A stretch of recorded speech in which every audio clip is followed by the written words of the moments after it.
Okay, hey guys, today we're going to make a plane. It kind of goes around in circles, so we calls it the slippery slide plane. So we're just gonna show you guys how to make this. So get an A4 piece of paper, fold it in half evenly.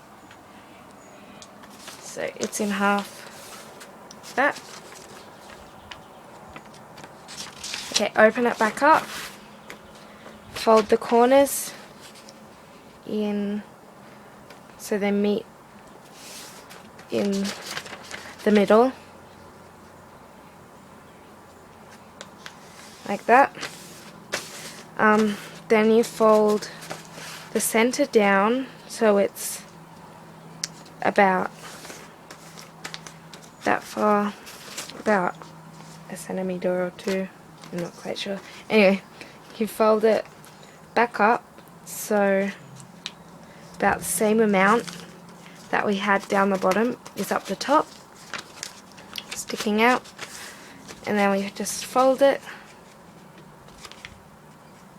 down, the wings down to meet the bottom of the plane.